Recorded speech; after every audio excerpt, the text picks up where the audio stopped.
So welcome to this episode of Higher Education Matters, where today we're exploring a really exciting, interesting topic of academic career journeys.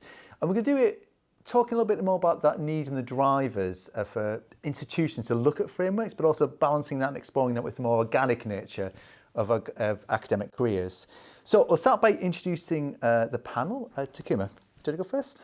Thank you. I'm Dr. Tinkuma Edafioghor, a senior lecturer in human resource management at the University of West of England. Hi, my name is Becky Ward. I am the Talent and Progression Manager here at UWE Bristol. So I'm Marc Griffiths. I'm Pro-Vice Chancellor for Regional Partnerships, Engagement and Innovation here at University of the West of England at Bristol. Brilliant, thanks. So I did have a bit of a start, and then we'll sort of see where the conversation takes us. But what do you think institutions are trying to solve by introducing more structured career frameworks, and perhaps a little touch on what UWE is doing? Because of course the thing about it is it's something that hasn't really necessarily been in the sector for that long in many ways. So I'd just be interested in your thoughts about what's it trying to solve with that. Who wants to have a go? What are we trying to solve? It's a big question, but I thought I'd get us started. So it's a great question. I think, I'll dive right in. I think really what we're trying to solve is bringing forth career pathways that are visible. Okay. Because I think it's more so there's an assumption that people know what they want and how they're going to progress. But by introducing a framework, it actually kind of brings competencies, behaviours, attributes to the forefront, which kind of reduces the ambiguity around where next, what do I do? But it also kind of creates that structure that enables linear and horizontal pathways. So linear, I think more so in terms of like promotion, and horizontal, I'm thinking more so in kind of specialisms. Yeah. So it's enable people to grow and to progress as they want to. And you know, I always think of career pathways like a tube map. You know, you think you know where you're going sometimes, but then there's kind of something on the tracks that kind of gives you a delay, or you have a diversion. And I see pathways and the career framework being very similar to that. It's enabling opportunities and kind of, well, I keep saying it, but the visibility of it all. So it enables people to know where they want to go and hopefully plan for that future move. So I definitely have some things I want to pick up there, but actually, Tinkuma, Marc, is there anything you want to pick up on that broad thing about why institutions, you think, want to have that small structured approach? Yeah, thank you, Becky, for that. I would just build on what you've said. And for me, I think institutions are trying to solve the problem of inconsistency and opacity. So academic progression has been, historically depending on written expectations, and sometimes people have this idea of our assumptions of what really counts. But if you look at it carefully, you can actually make that work. People can thrive in that space, progress in that space when they belong to certain, or they are positioned within certain informal networks. But where they are not, it becomes an issue, and then we need clarity. We need those pathways to be clear. What do we need to progress in our career? And I think that's what institutions are trying to look at in a way, and that aligns to what you've just said. But also to, on reflection, I'm thinking, okay, well, I might think that institutions are actually also responding to issues around equity and accountability here. Yeah? So we want fairness in the system, but how do we really achieve that if we do not have, transparency in terms of what are the criteria that people need to meet to, progress their career? So there is something there, I would say. And from my experience in engaging with this framework, I see what UWE is trying to do in a way. I might be wrong, but this is my perspective and my understanding. So I see that UWE is trying to build in some sort of structure, responding to this in a way, legitimize and giving legitimacy and structure to the three pathways that we have created, right? And that's research. We also have learning and teaching and knowledge exchange. So, that alone on its own, I think UWE has been intentional in creating these multiple pathways to look at, to solve this problem of inconsistency and opacity. I'll leave it there. Yeah, and just to build on, I think, what fantastic points have been mentioned already, Certainly something that I consider myself to be here is this linkage to practice. You know, our university is a very practice-oriented. We talk about this, don't we? Being practice-orientated, being real-world ready. And what does that mean when, you know, you're looking from the graduate's perspective, our staff perspective? And let's just be clear here. You know, we've got academic staff, we've got research staff, we've got our amazing technicians and our fantastic colleagues that work in professional services as well. How do you do this whilst recognising there's a difference that needs to also be put in place for an academic career, just as there would be a difference for technician and or professional services? What do you celebrate? What do you cherish? And how do you really pull that together? And as you said, Tinkuma, into a fair framework, but also that helps to guide people, whether you're brand new to higher education or you've been here for, like myself, a considerable amount of time. And I find it a fascinating kind of positioning because actually, you know, our university is very civic facing. And so to recognise, celebrate, and also I'll say, level the playing field a little bit and have research alongside our learning and teaching, alongside our knowledge exchange and practice really matters. And I think gives more for people to identify with as well across the org and externally as well. So there's some bits I wanted to pick up on, not to challenge, but I think it's good to explore together because again, I love pitch and it's really, really helpful to explore. I guess the thing is I was thinking is that sometimes the challenge with an academic career is no two are ever exactly the same.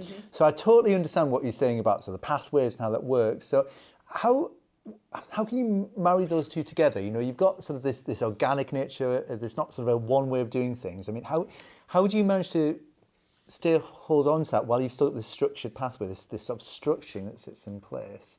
You know, how do you not end up with over standardisation, essentially? This is what I'm thinking. I think there's something around when you have structures, sort of, you know, whether it be a programmatic structure, a thematic structure of research. Sometimes they become your kind of focal points in, you know, this is the subject, the discipline. And we've got lots of wonderful disciplines here at Bristol. This is what we really celebrate. They become something about how do you create the ecosystem for then people, not just in that discipline, but across multidisciplines or interdisciplinary working to flourish. So we talk about an ecosystem. We talk about a means by which we can make the absolute subject tracks, back to your tube analogy, but also broaden that. We can get onto the platform and maybe jump onto some different tracks. I just thought of that. And what does it mean to be someone that works across a thematic approach at a university? I think when we start to get into that level of thinking, it becomes, I think, much more connected in terms of how one may think about their journey, their academic career pathway, as exactly says on the tin. But we should not, for a minute, have any kind of hang-ups or reservations around traditionally what's thought about switching from research to learning or switching from learning to practice, because actually they all carry the same value to the organisation. So I think it's about that ecosystem approach actually, and obviously particularly in your world, Becky, that's what you do in a broader sense with the whole kind of promotions round and the advanced HE programme for fellowships. So yeah. Becky, anything from you? You're just thinking on that sort of it's a tough question. I just say it's. I mean, I'm kind of thinking more on like your ecosystem as well. Like, yes, by having a framework, obviously we're enabling people to progress through. I don't want to say levels because that makes it like a hierarchy. It's more different stages of someone's career because it could be more, like you said, Mark, somebody new into the sector or new into teaching and learning, and then somebody who's more advanced within their career. It's not going to be the same for everybody, but what we can do is provide the building blocks to enable people to look at the options available and go, this is a bit of me, or this is a bit of me. And it's kind of building your own, for lack of a better word, rule of combination, in the sense that you're picking and choosing to formulate who you are, create your identity, but still kind of coming forth to enable those strategic objectives to be met and drive forward UE as an institution. So I kind of, that's where I like to think. Yeah, I like that. I love that line of thought. But, you know, I think there's a cultural angle to it as well. And I want to speak to inclusivity here. And that's the fact that, okay, we have this sort of, you know, framework already now.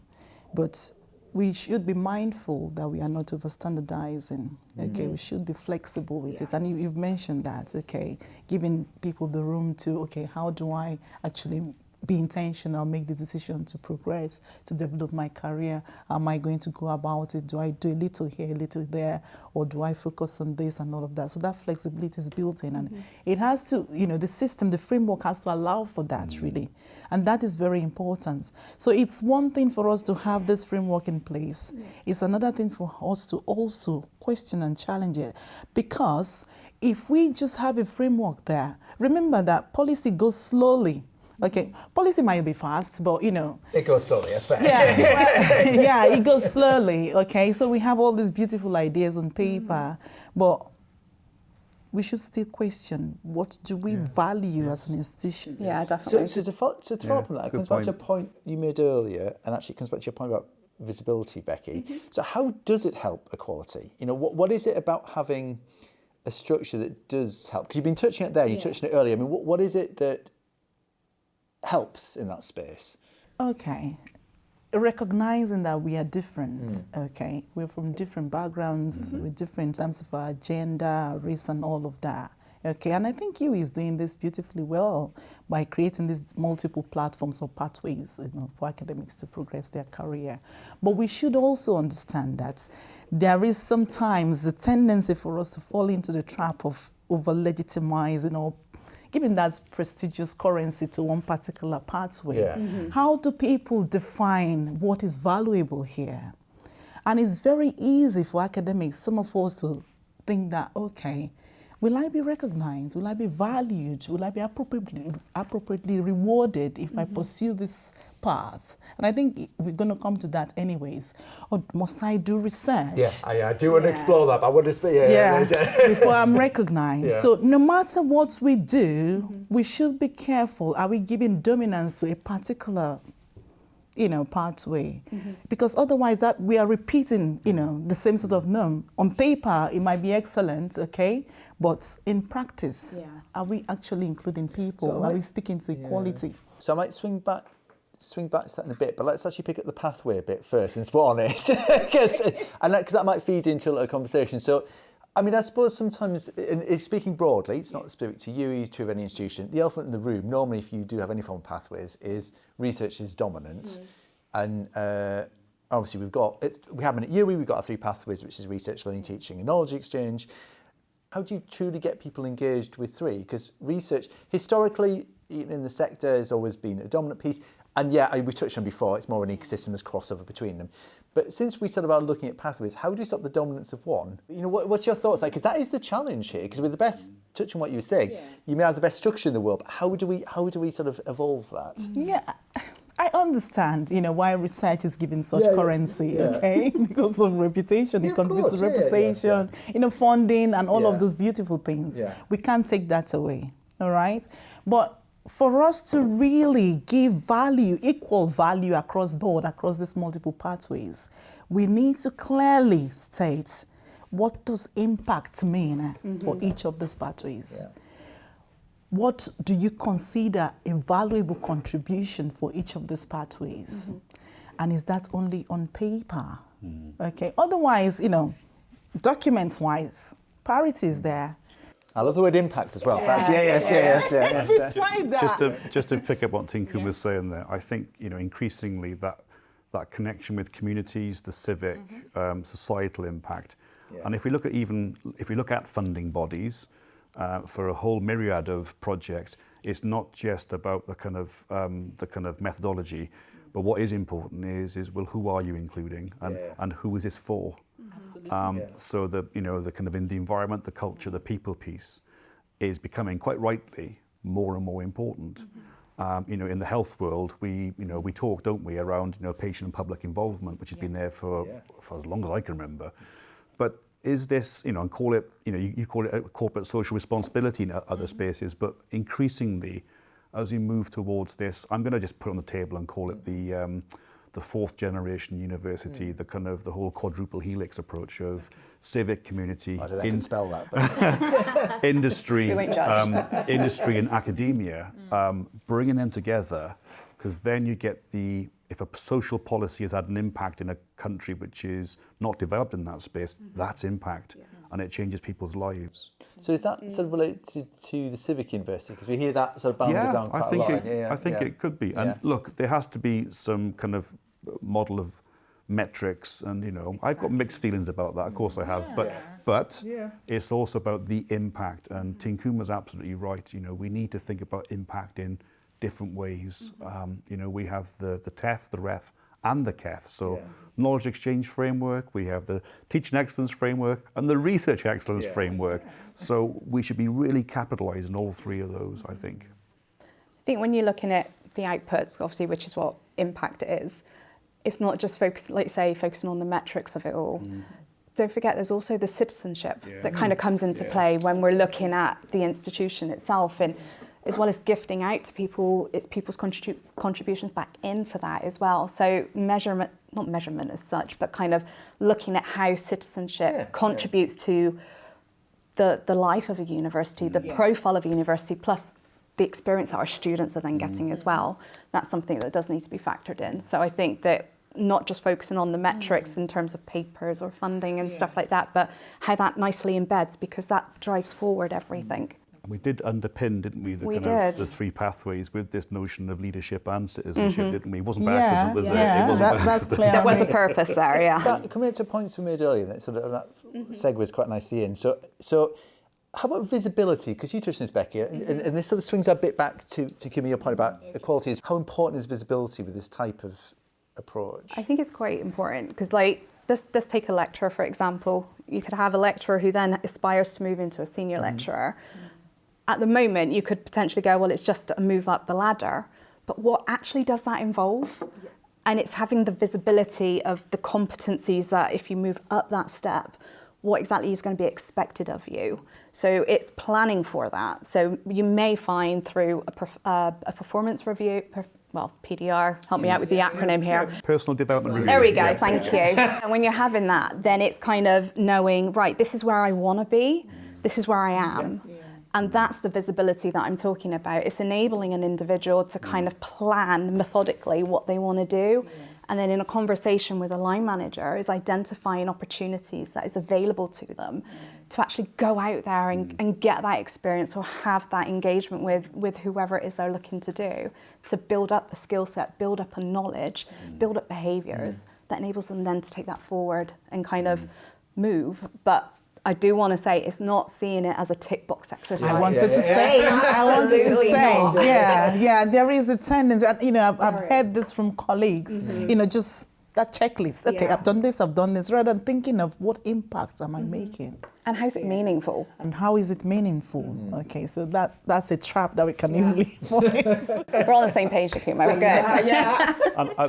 And I think that then I'm going to use the word consistency, because I think a framework is a framework, and no matter how much time you put into building something or taking the feedback that comes and the nourishment that gives you, a framework only becomes successful when you have a culture and a place of acceptance and a notion of a desire to want to try and willingness, and then the consistency word of every single people manager, every single person engaging with this has got fair access to and has the ability to engage with this in a really reasonable, proportionate way.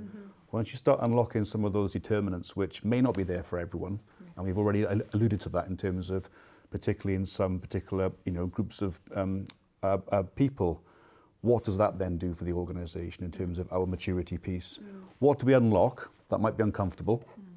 But where then do we take the organisation forward in terms of having something like this and really celebrating the wonderful elements of higher education? So I just want to pull a thread there before I lose track of it. So I do hear exactly what you mean about not being tick box, and I do like that, and I love that sort of organic nature of it.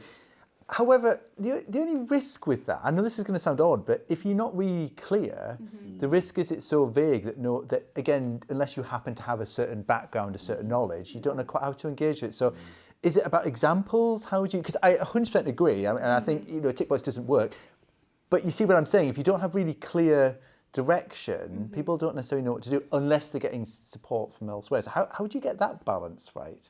Again, that's a really hard question, but I'm just trying to unpick that for approach for that. So I've got an immediate thought in terms of so in the framework we did have a kind of I'm thinking of the word avatar. It's not an avatar though. It's an exemplar of someone's career, didn't we?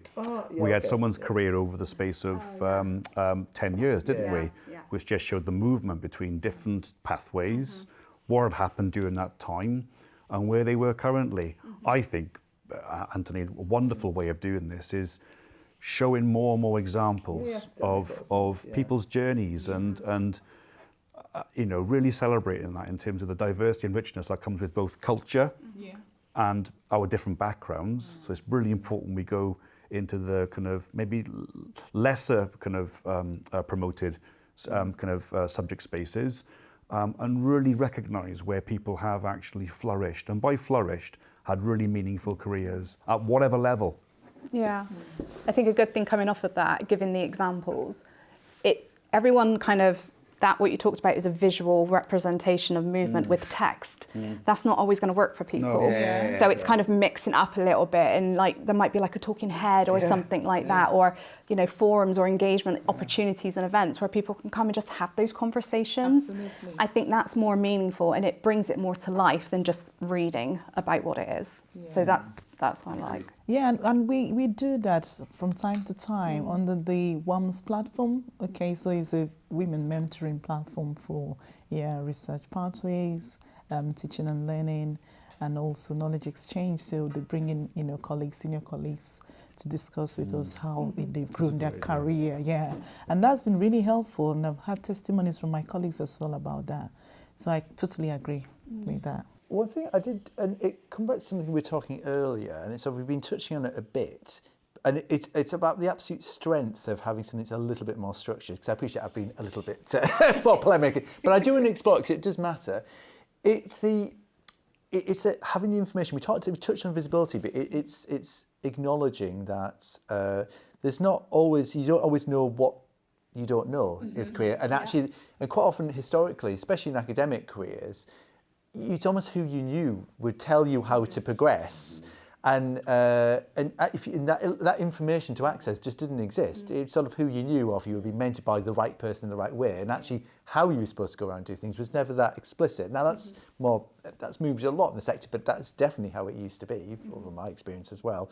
So how much of that do you think it drives the need to have something structural? Because I'm just acknowledging it's a gap, and it's why we have so much disparity, or historically, certainly, we still do now, because unless you know the right people and can say and ask the right things, there's no way of knowing how to progress in a career. I mean, and hopefully and I think we touched on that's kind of what some of the areas you've been talking about, but how do you think that will help? Do you think it will help? Do you think that's going to make a difference, having a more structure to things? Does it address some of those inequalities?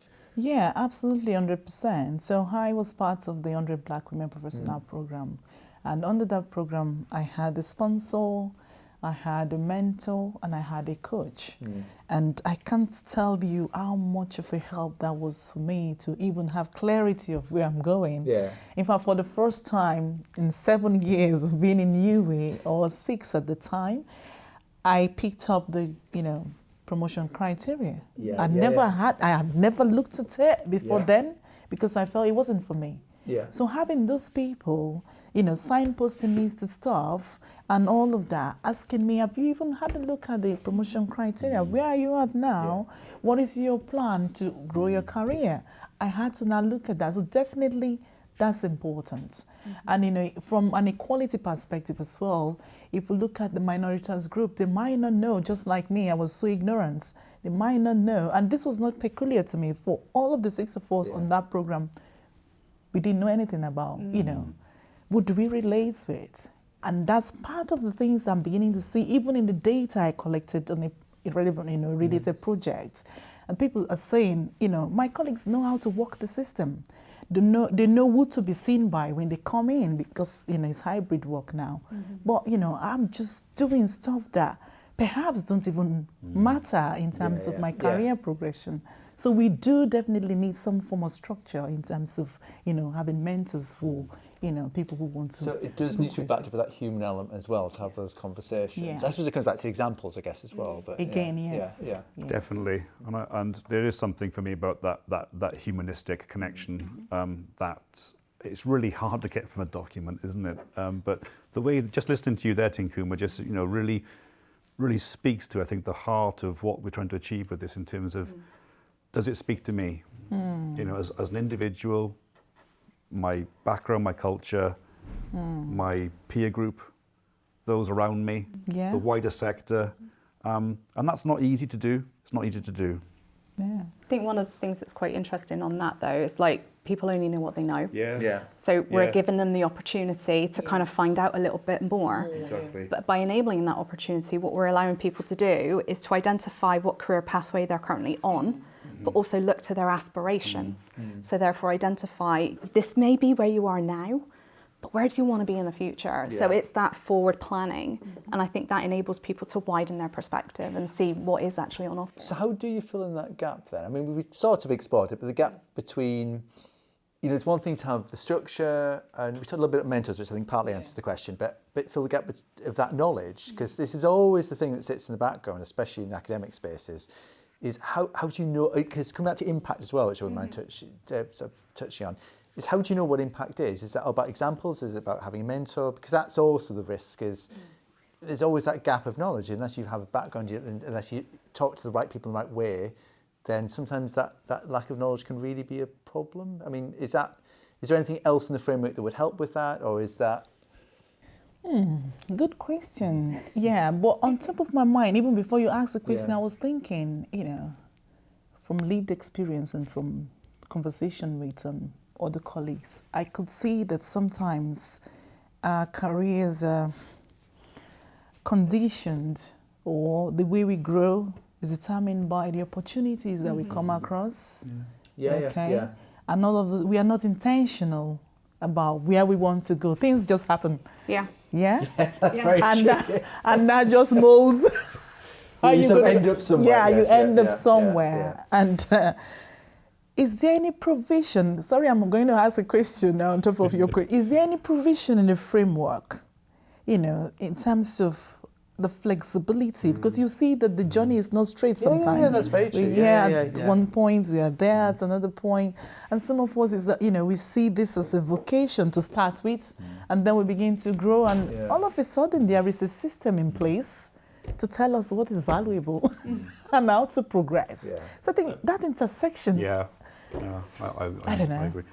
I think it should always be seen as the beginning of a journey, right? There we go, back to the tube, right? You go back to the tube. And in preparation for today, I did make some notes, Anthony, because I'm a good lad. I put something around career framework should create possibilities, not limits. So it's about the opportunity to open a door, to have a conversation, to see what's behind the door.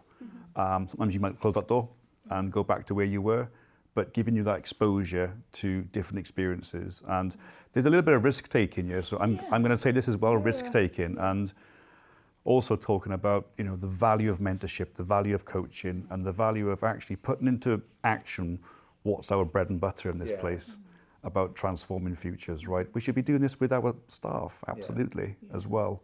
It's the richest asset that we have.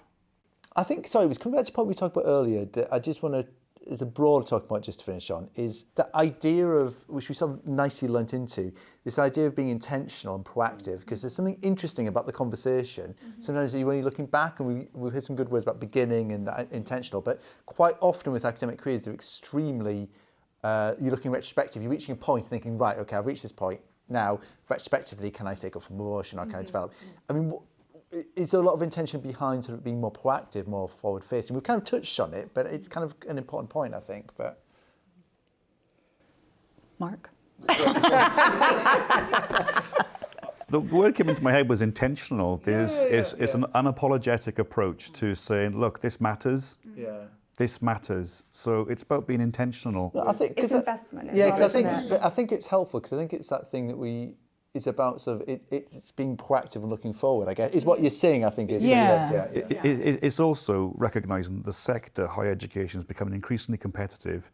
We're recruiting people in, trying to give people who might be interested in coming to work in certainly our organisation, what sort of framework do you have? Yeah. You know, how will I be supported? What does a good roadmap look like for me? But that feeds into retention retention. also. Yeah. As well. And if they go and get a job somewhere else, okay, sad for us maybe, but for the individual, well, we've helped them on their way, haven't we? Absolutely, yeah. As well. So I think it's got multiple plus points as well. Unfortunately, we could talk all day, but we are going to have to finish up shortly. So I did just want to finish with one sort of, maybe sort of a takeaway question. Is what one key concept from today's discussion on academic career frameworks would you recommend the listener reflect on? So what's the one thing you want someone to take away from today? I would probably say don't just think your next step is what you have to do. It's more about being proactive, more intentional, and kind of thinking what is possible. Rather than I have to conform to what my pathway is telling me I have to do. It's like what actually could I specialise in? Where does my skill set lie? Where's my passion? And using that as a driver. Okay. Yeah, I will speak more to, institutions. So think about outcome or outcomes, as the case may be, in the sense that you have this framework in place, but it's beautiful to have those frameworks. There's structure to everything. People can see clearly what the expectations are. That's one thing, but it will be more important to define or to clearly say that this is how this framework has helped us to progress people, okay, especially minoritized groups. It's still coming back to equality, rather than, okay, this is what we've done. We've described the progression pathway very well on paper. So thinking about outcome in the long term. And I think not a lot to really say to add to what's been said, but as the sector evolves, as universities evolve and higher education evolve, our careers have to evolve with it. It's the way of the world, and we have to be investing, going back to your point, Becky, in a fair, equitable way, but recognising the wealth in terms of knowledge that our staffing group has, and the possibilities that creates as well, Antony. So, I think it's an absolute must. Brilliant, thank you. I've massively enjoyed the conversation today. This has been great fun. So thank you very much for joining us for this episode of Higher Education Matters. Don't forget to like, share and subscribe.